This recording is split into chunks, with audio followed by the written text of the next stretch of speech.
Chapter 3 जो आहे separation of substances त्याचे आपण हे नोट्स करतो आहोत. ओके, म्हणजे हे याचे शॉर्ट फॉर्म नोट्स आहेत. तर त्याच्यामध्ये बेसिकली सांगितले की मेथड्स ऑफ सेपरेशन. मग कुठल्या कुठल्या मेथड्स ऑफ सेपरेशन आहेत तर 10 मेथड ऑफ सेपरेशन आहे.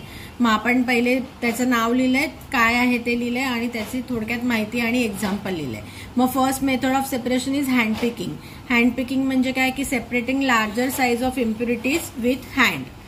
The quantity of impurities is not very large in this method. आणि example, separate stones or husk from wheat is the example of hand picking. Next example, next is threshing.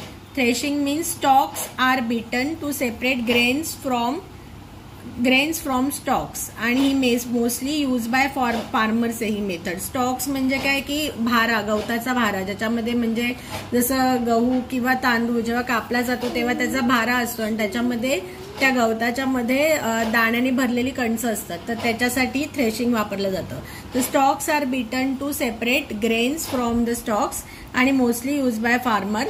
Sometimes done with the help of bullocks are machines. आता शेतामध्ये मोठमोठे bullocks and machines असतात हे करायला.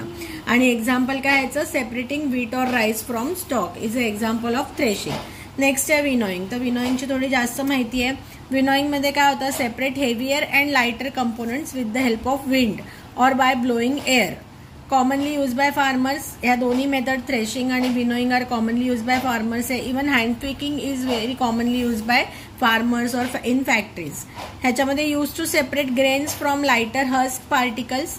Husk is carried away by wind and grain is separated and this husk is used as fodder for cattle. Example, rice or wheat separation from husk.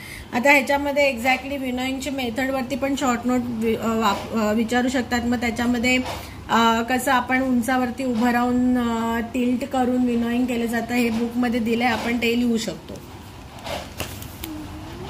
नंतर आहे सिविंग. सिविंग काय होतं, सेपरेट्स म्हणजे चाळणं. सिविंग म्हणजे चाळणं. separates larger impurities from smaller useful contents. मग smaller particles pass through the seems. ते सीव्सला चाळणी म्हणजे त्याला छोटे छोटे होल्स असतात. त्या होलमधून स्मॉलर पार्टिकल्स पास होतात आणि जे लार्जर इम्प्युरिटीज आहेत, bigger impurities remains on sieve. Example, in flour mill husk and stones remove from the wheat by sieving or pebbles are remove from sand in construction site. Next आहे sedimentation. Heavier components of mixture settle down after water is added and left untouched for some time. म्हणजे ह्याच्यामध्ये काय आपण separate oil and water किंवा sand and water. नंतर आहे decantation. Decantation in sedimentation when separate water is separated, the above layer is removed to another container and it is called as a decantation. आणि again example, separate oil and water, sand and water. Generally sedimentation and decantation हे एकत्र वापरलं जातं. त्याच्या आणि sedimentation and डिकॅन्टेशनने पण पूर्णपणे impurities remove होऊ शकत नाहीत. तर मग नेक्स्ट मेथड आहे फिल्ट्रेशन. फिल्ट्रेशनमध्ये impurities are separated by using filter like fine cloth और filter paper. Example, strain tea leaves from tree और separate seeds from juice is a example of filtration. Next आहे इव्हॅपोरेशन. इव्हॅपोरेशनमध्ये काय होतं, conversion of water into the vapour form. आणि त्याच्यामुळे काय होतं की जे काही वॉटरमध्ये मिक्स झालेल्या इम्प्युरिटीज असतील त्या खाली राहतात आणि वॉटर उडून जातं. त्यालाच म्हणतात salt is separated from sea water by evaporation. कंडेन्सेशनमध्ये काय होतं, कंडेन्सेशनमध्ये conversion of water vapours into liquid. म्हणजे आता हे उलट आहे इव्हॅपोरेशन आणि कंडेन्सेशन. मग हे पण सेमच वापरू शकतो. सेपरेट सॉल्ट अँड वॉटर जर सोल्युशन असेल तर आपण ते सेपरेट करायला कंडेन्सेशन पण वापरू शकतो. पण this both will be kind of use together to do it. Last आहे चर्निंग. चर्निंग म्हणजे काय की घुसळणं. तर churning to separate the substances. त्याच्यानंतर सॅच्युरेटेड सोल्युशन काय, तर saturated solution is the one in which no more substance can be dissolved. And saturated substance dissolving power कशी वाढवायची, तर more substance can be dissolve in saturated solution by heating it. Next आहे water dissolve different amount of soluble substance. म्हणजे वॉटरमध्ये सॉल्टचे वेगळे चमचे होतात dissolve आणि शुगरचे वेगळे चमचे होतात.